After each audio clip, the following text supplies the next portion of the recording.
And now it's time for Hobo Reviews with Willie B.A. Hobo. Tonight's review, Captain Underpants, the first epic movie. Oh my god, this is the best movie I've ever seen in my whole life! Trolla! Spoilers! There's these friends named Harold and George who make comic books in their treehouse and cause pranks to make children laugh at the school of Mama. But there's one person who always gets in the way of Mama. Principal Krabs. He's a meanie-bo beanie, sourful freeney, absolute lonely, miserable man who likes to cause nothing but turmoil and sadness to the good people of the school of Mama. So, he tries to catch Harold and George at the scene of the crime of Mama. With the help of a friend, a dweeb whose name will leave anonymous because his life is embarrassing enough as it is, Mama. And so anyways, he plants a camera in a turtle for Invention Convention Saturday. Yes, they have to have an Invention Convention Saturday. Why? Because Principal Krabs is that kind of person, Mama. And so they catch Harold and George toying with one of Mr. Dweeby's inventions, a super toilet. That does a bunch of stuff. He also has a binder that holds binders. Seriously, what kind of a life does this guy lead, Mama? So anyways, they are caught by Principal Krabs and they get separated. What kind of a punishment is that? You're gonna split the two up? Why not suspend them, for crying out loud, Mama? Of course, that would mean they would be together, Mama, so I guess in this sense it makes kind of sense. And just as he's about to sign the papers, George pulls out his hypno ring that he never used until this very moment and makes Principal Krabs whatever he wants. A chicken. A monkey. And finally, the most awesome superhero of them all, Mama! Captain Underpants, Mama! Captain Underpants is not the greatest hero of all time. It's Batman! Why? Because I'm Batman! No, I'm Batman because I'm Batman! Will you stop ruining any Batman, Mama? So he becomes Captain Underpants, loses his toupee and his clothes, and he's stuck with just the underpants and a red cape. By the way, if you've never heard the origin of Captain Underpants, I'm gonna explain it right now. It's basically a knockoff of Superman. Parents of a planet of biblical proportions sends their child off to planet Earth, and he's raised by a couple of dolphins. Yeah, it makes perfect sense. And he becomes Captain Underpants. And that's the origin, based on the comic book. But based on that comic book, Principal Krabs becomes Captain Underpants. So now whenever you snap your fingers in Mama like this, tra-la-la, Captain Underpants comes to life, Mama. Of course, that's how they say it in the movie. This is how I say the tra-la-la. Tra-la-la.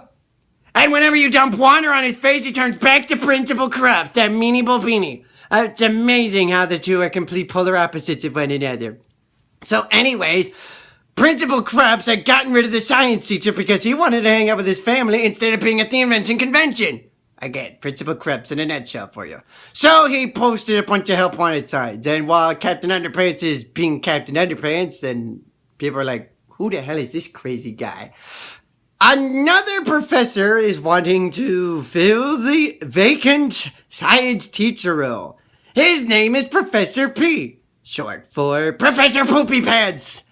And of course, the backstory on that wonderful story is that when he won the Nobel Prize for his shrinky/growing gun, they said his name and all the scientists laughed at him and made him a mockery.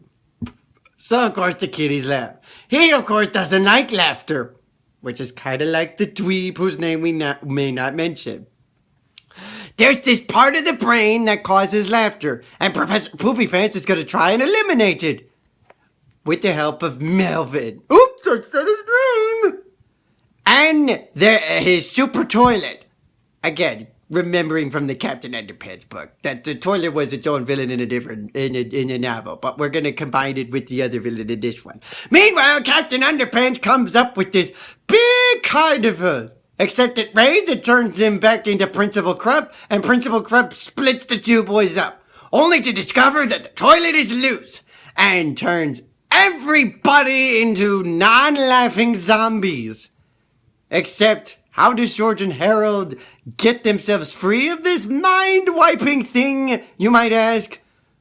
The word Uranus. Oh, that's the funniest thing I've ever heard in my life. So yeah, the power of Uranus gets the boys to laugh, causes the toilet to break, everybody gets back to normal, and Captain Underpants frees himself from the toxic waste inside the toilet and saves the day. Only to be splashed back into reality as Principal Krabs, who then goes on a date with the lunch lady named Edith. And the two are having a romantic Lady and the Tramp type dinner until all of a sudden, the dump, which happens to be next door to the restaurant that they're at, dumps the big toilet, and go figure, the acid from leftover lunch, of course it's from leftover lunches, causes all the other toilets to mutate into evil toilets. And thus, Principal Krabs wants to get out of here. But little does he realize, by snapping his fingers, he turns back into Captain Underpants. And Harold and George are like, oh no, here we go again! Tra-la-la! I for one love this movie, especially the fact that it's finally Captain Underpants being a movie. For those who absolutely grew up with the novel and enjoyed it, this is definitely a movie for you. And for those who are not used to Captain Underpants because they weren't old enough to know about it, this is a way to get you into Captain Underpants, mama. So I totally recommend this one. This is Willie B.A. Hobo saying, Hypno-ring! You're gonna hypno-ring! Come on, come on! Hypno-ring! Come on! I want to turn somebody else into Captain Underpants so that they can say my turn, mama!